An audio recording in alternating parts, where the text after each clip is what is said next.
is Enhance Your English podcast, where real conversations build real confidence. Let's make English easy. Hey, English learners, welcome back to Enhance Your English, the podcast where we learn real, natural English through conversations that actually matter. I'm Emma. And I'm James. And Emma, I need to start today with a story. Oh, good. I love your stories. They're always slightly chaotic. Last month, a colleague asked me to cover their shift at work. I didn't want to. I was exhausted. I had plans. But they looked at me with those big, hopeful eyes, and I heard myself say, Let me guess. "Sure, no problem. Happy to help." James. And then I spent the entire shift silently furious at myself, not even at them, at myself, for not being able to say one simple word. No. 2 letters, 1 syllable, completely free of charge, and I could not say it. I feel this so deeply, it's almost painful because I do the exact same thing. Why is it so hard? That is literally what we're discussing today. Today's episode is all about relationships and communication. The real, messy, deeply human stuff. We're talking about how to say no politely, because apparently this is harder than learning a new language. We're talking about healthy communication in friendships, what it actually looks like, sounds like, and feels like. And we're talking about dealing with toxic people, how to recognize them, how to handle them, and how to protect your peace. And of course, as always, while we have this very real conversation, you're going to learn natural English vocabulary, expressions, and phrases you can actually use in your own relationships. Because being able to communicate clearly, kindly, and confidently in English in real emotional situations, that is one of the most valuable skills you can have. Whether you're talking to a friend, a colleague, a family member, or someone who is slowly draining your energy, We've all met that person. we've all met that person. This episode is for all of it. Let's get into it. Okay, James, let's go back to your story. Why couldn't you say no? Honestly, I think I was afraid. Afraid of disappointing them. Afraid they'd think I was selfish. Afraid of that awkward moment where their face falls and it's because of something I said. So you sacrificed your own time and energy to avoid a few seconds of discomfort. When you say it like that, it sounds incredibly irrational. It is irrational, but it's also completely human. And I think so many people do exactly this. We're taught, especially from childhood, that being helpful is good, being accommodating is polite, putting others first is virtuous. And those things can be good, but taken too far, they become a problem. You start saying yes to everything and everyone, and slowly you have no time, no energy, and a quiet resentment building inside you. That quiet resentment is so real. You're outwardly fine and inwardly screaming. The face says yes, the soul says absolutely not. Exactly. So why is saying no so difficult? There are a few reasons. First, fear of rejection or judgment. We worry that saying no means the person will think badly of us, like us less, pull away. Second, people-pleasing. For some people, making others happy is deeply tied to their own sense of worth. If you're happy, I feel okay. If you're disappointed in me, I feel terrible. Third, conflict avoidance. Saying no might create tension, and a lot of people will do almost anything to avoid tension. And fourth, guilt. Even when we logically know we have every right to say no, we feel guilty anyway, like we've done something wrong. But here's a reframe that I find really helpful. Saying no to something you don't want to do is actually saying yes to something you need. Ooh, say that again. When you say no to working an extra shift you don't have energy for, you're saying yes to rest, to recovery, to showing up better in your own life. When you say no to plans you dread, you're saying yes to your own mental health. Saying no is not selfish. It's self-aware. And here's another important thing. Your no protects the relationship, because if you always say yes resentfully, that resentment will eventually poison the relationship anyway. Better an honest no now than a bitter yes that breeds quiet anger later. Okay, so how do we actually do it? Practical phrases, real English. Let's go through different situations and how to say no gracefully in each one. Situation 1. A colleague asks you to take on extra work you genuinely don't have capacity for. You can say, I really appreciate you thinking of me, but I'm at full capacity right now, and I wouldn't be able to give it the attention it deserves. Notice what that does. You appreciate them, you give a real reason, and you frame it as being responsible, not lazy. Or, more simply, I'd love to help, but I'm genuinely stretched thin right now. I have to say no this time. Situation 2. A friend invites you somewhere and you just don't want to go. You can say, that sounds really fun, but I need a quiet evening at home. Have an amazing time, though. You don't owe a long explanation. A simple, honest reason is enough. Or, I'm going to sit this one out, but let's plan something soon, just the two of us. That's lovely because it says no to this but keeps the connection alive. Situation 3. Someone asks you for a favor that crosses a personal boundary. You can say, I'm not comfortable with that, but here's what I can do. Offering an alternative when you can softens the no without abandoning your boundary. Or simply, I'm going to have to pass on that one. Short, clear, no lengthy justification required. Situation 4. Someone keeps pushing after you've already said no. This is the hardest one because some people genuinely will not accept a no easily. And this is where a lot of people cave. The person pushes, you feel uncomfortable, and suddenly your no becomes a reluctant yes. The technique here is called the broken record. You calmly repeat the same no, slightly differently, as many times as needed.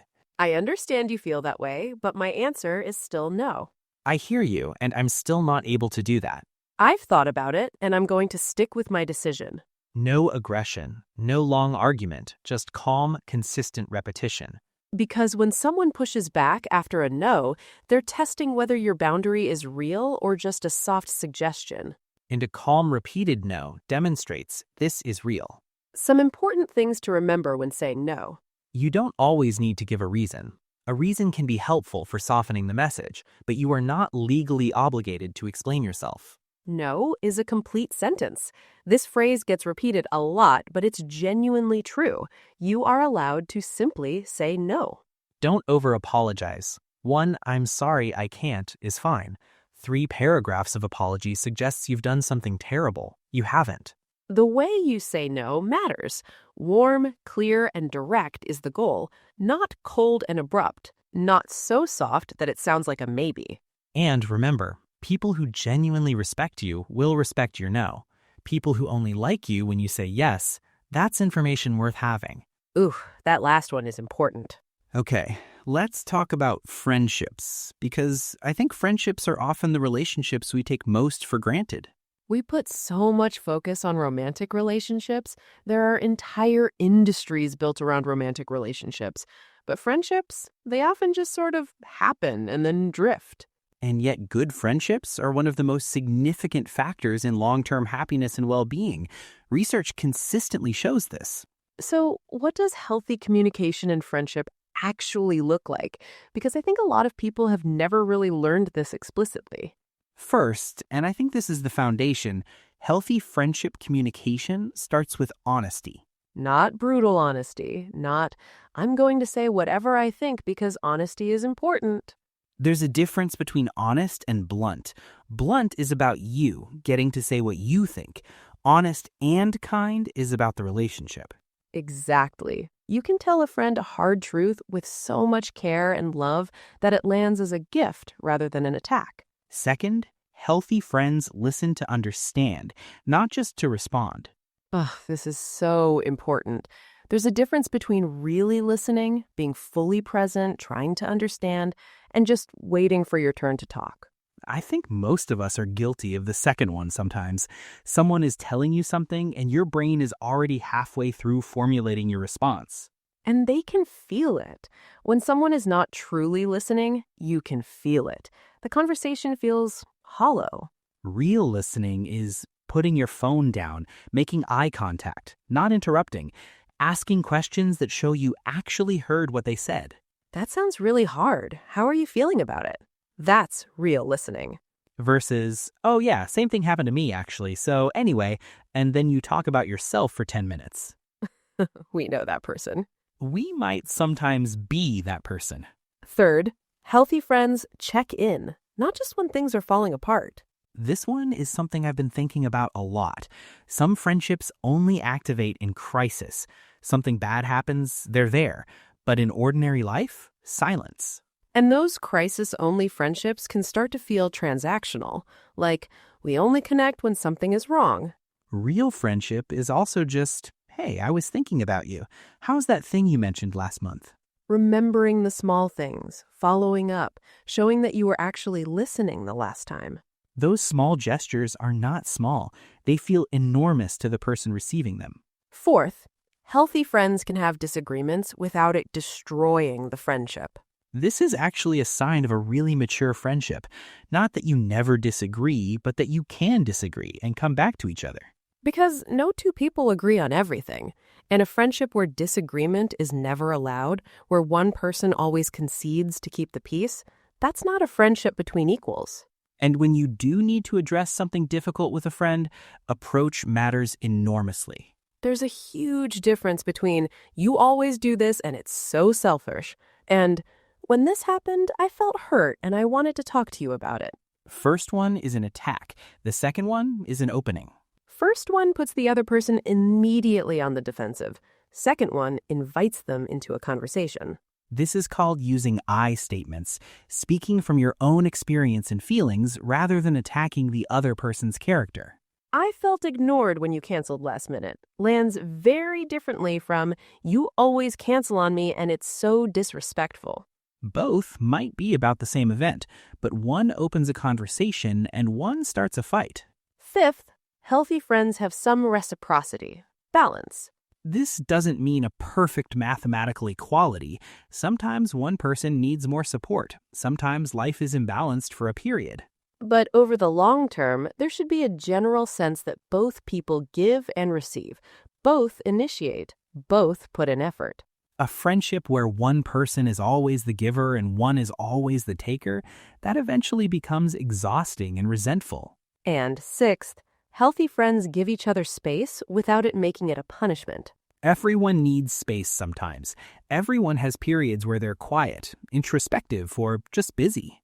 In a healthy friendship, that space is respected, not interpreted as rejection, not met with guilt trips or passive aggression. Hey, I haven't heard from you in a while. Hope you're okay.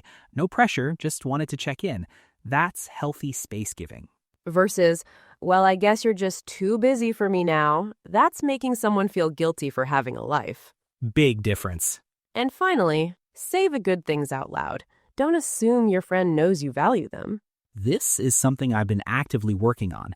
Actually telling people, hey, I really value our friendship. You matter to me. It can feel awkward to say, but it means the world to hear. Don't let appreciation stay in your head. Let it out. Okay, the section I think many people have been waiting for. The one where we validate everyone's complicated feelings about certain people in their lives. Gently. We'll do it gently. Of course. So the word toxic gets used a lot, and I think sometimes it gets overused. Not every person who annoys you or disappoints you is toxic. Right. Everyone has bad days. Everyone makes mistakes. Everyone can be difficult sometimes. Toxic is different. Toxic is a consistent pattern of behavior that damages your well-being. So let's talk about what toxic behavior actually looks like, because sometimes it's obvious, but sometimes, and this is the scary part, it's subtle and it creeps up on you slowly. First type, the constant critic. This is the person who always has something negative to say about you, about your choices, about your appearance, about your achievements. And it's often disguised as just being honest or just trying to help you. I'm just saying this as your friend, but, and then something that tears you down. The test is, how do you feel after spending time with them? Do you feel supported and seen, or do you feel smaller somehow? If you consistently leave someone's company feeling worse about yourself, that's information. Second type, the drama magnet. Everything is always a crisis. Everything is urgent and catastrophic, and somehow they're always at the center of it. And they pull you into the drama. They need you to be outraged on their behalf, worried, involved. And it's exhausting because you're constantly emotionally activated by their problems, many of which they could resolve but somehow never do. And if you're not sufficiently dramatic on their behalf, suddenly you're a bad friend. Third type, the one-sided relationship. You are always there for them, their problems, their crises, their celebrations. You show up. But when you need something, they're unavailable. They change the subject. They make it about themselves. And you make excuses for it. They're going through a lot. They're just not good at this stuff. But it's been years, and the pattern never changes. Fourth, the guilt tripper. This person uses guilt as a tool to get what they want, to keep you close, to control your behavior. Fine, go out with your other friends. I'll just be here alone. After everything I've done for you, I can't believe you're saying no. I guess I just don't matter to you anymore. Every time you try to have your own life, make your own choices, you're made to feel like you've done something terrible. And the awful thing about guilt tripping is it works, especially on kind, empathetic people, because you feel the guilt, even when you've done nothing wrong. Fifth, the gaslighter. This one is particularly insidious, meaning sneaky and hard to detect. Gaslighting is when someone makes you question your own perception of reality, your own memory, your own feelings. That never happened. You're so sensitive. You're imagining things. You're being crazy. Over time, if you're around a gaslighter, you start to genuinely doubt yourself, trust yourself less, become more dependent on their version of events. It's a form of psychological manipulation, and it can happen in friendships, in families, in workplaces, not just romantic relationships. So, you've recognized some of these patterns. What do you actually do? First, name it. Not necessarily to them, but to yourself, clearly. Because a lot of us are in these dynamics for a long time before we even consciously recognize them as problematic. We just know we feel bad around a certain person, and we can't quite explain why. Naming it. This is a pattern of guilt tripping, or this person consistently makes me feel small. That gives you clarity, and clarity gives you power. Second, set boundaries. And this is hard because toxic people are often very resistant to boundaries. That resistance itself is information. People who respect you will respect your limits. People who push back hard against every limit you set, that tells you something. You don't have to make a big announcement. You can set boundaries quietly through action, responding less, engaging less with the drama, not being available for every crisis, protecting your energy without necessarily having a confrontation. Third, reduce contact where possible. Not every toxic person can be completely removed from your life. Sometimes it's a family member, a colleague, someone in your extended social circle. But you can often reduce the amount of access they have to you. Less time, less emotional openness, less sharing of your inner life. You can be polite without being close. That's a skill in itself. Fourth, find your support system. One of the things toxic people often do, consciously or not, is isolate you, make you feel like they're the main relationship in your life, that you need them. So actively nurturing other relationships is protective. Having other people you can talk to, lean on, laugh with, it gives you perspective and strength. And fifth, give yourself permission to grieve. Because ending or significantly reducing a relationship, even a toxic one, can genuinely hurt. They loved them, or you loved who they used to be, or who you hoped they would be. That grief is real. It doesn't mean you made the wrong decision. It just means you're human. Be gentle with yourself through it. And one last important thing, not everyone who is difficult is toxic. Some people are going through things. Some people have never learned healthy communication. Some people can grow and change.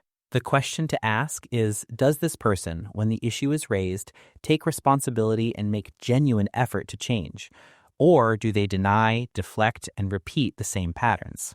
Growth is possible, but it requires willingness, and you cannot want someone's growth more than they want it themselves.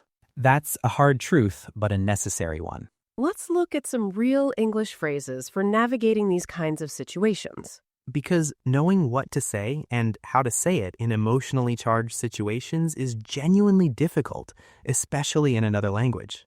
Saying no gracefully. I appreciate you asking, but I'm not going to be able to make it work this time. That's not something I'm comfortable with, but thank you for thinking of me. I need to be honest, I'm not in a position to take that on right now. Having a difficult conversation with a friend. I really value our friendship, which is why I wanted to bring this up. When this happened, I felt hurt, and I'd love for us to talk about it. I'm not trying to make this into a big deal. I just want us to be able to talk about it honestly. Responding to a guilt trip. I understand you're disappointed, and I'm still going to have to stick with my decision. I hear that you're upset. I'm not changing my mind, but I do care about how you're feeling. I'm not going to be guilted into this, but I am happy to talk about it calmly. Setting a gentle boundary.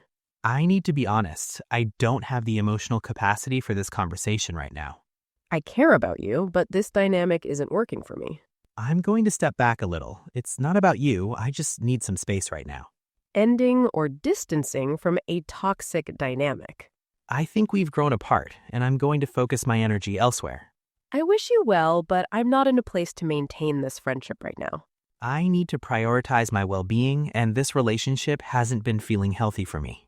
These phrases are direct, but not cruel. Honest, but not aggressive.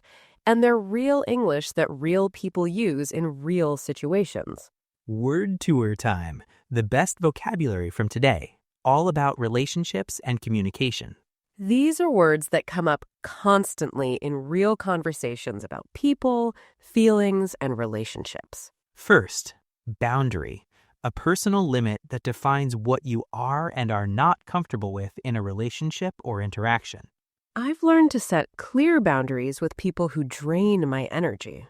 Second, people pleaser, someone who has a strong need to make others happy, often at the expense of their own needs.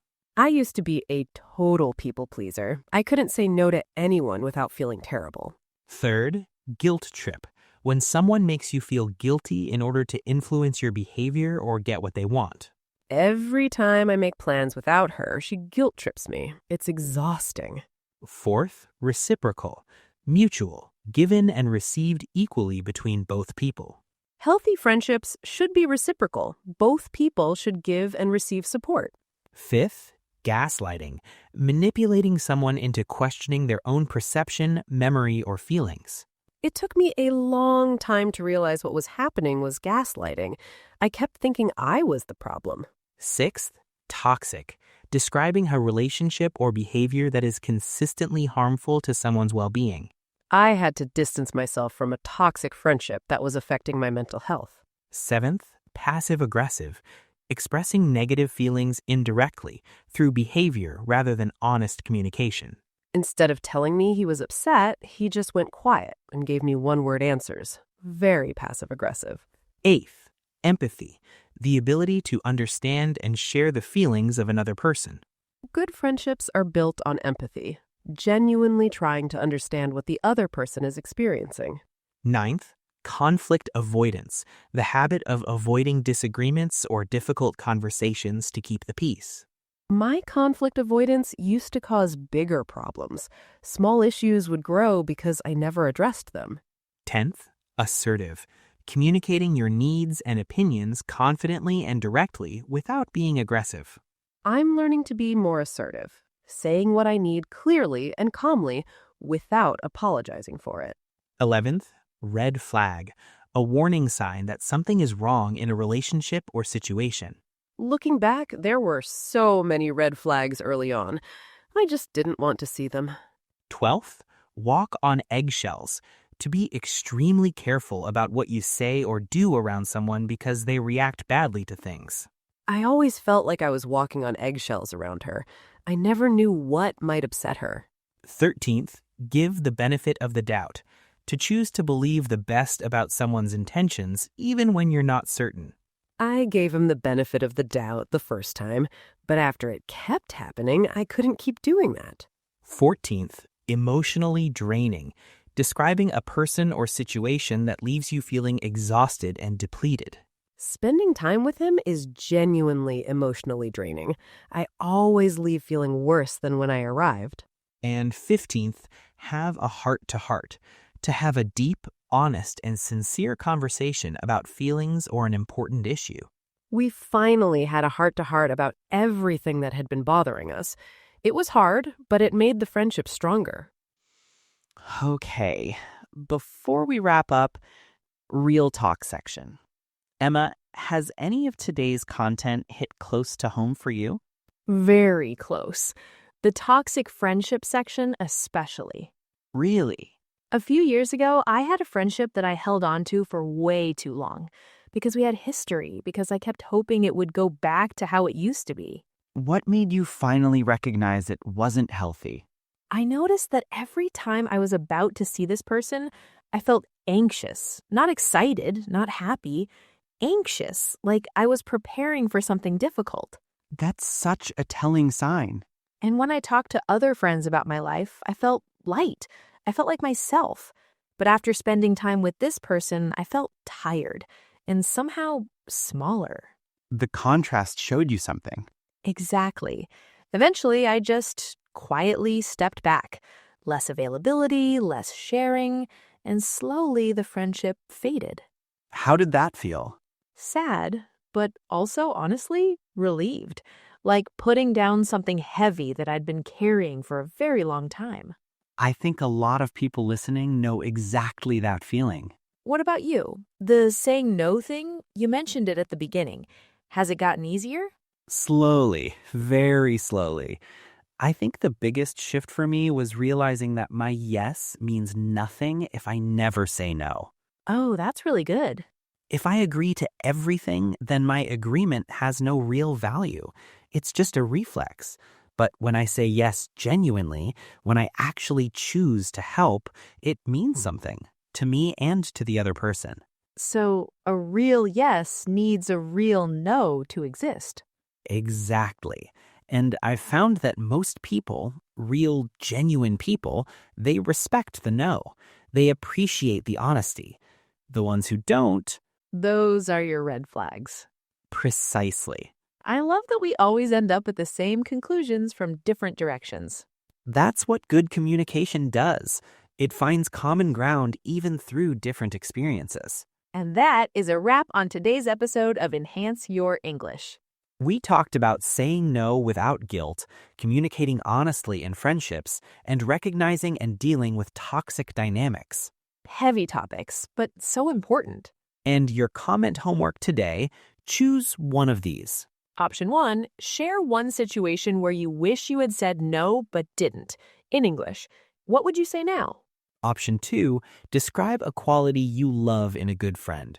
Use one of today's vocabulary words if you can. Option 3, share one communication habit you're working on improving. Honest answers only. We love reading your comments. They genuinely make our day. If today's episode resonated with you, please share it with someone who might need to hear it. And like and subscribe to Enhance Your English so you never miss an episode. You deserve relationships that feel good. You deserve to communicate your needs clearly and have them respected. And you deserve to say no without a 3-paragraph apology afterward. Working on it. Still working on it. Aren't we all? Take care of yourselves and each other. This is James. And this is Emma. And you've been listening to Enhance Your English. See you next time. Bye.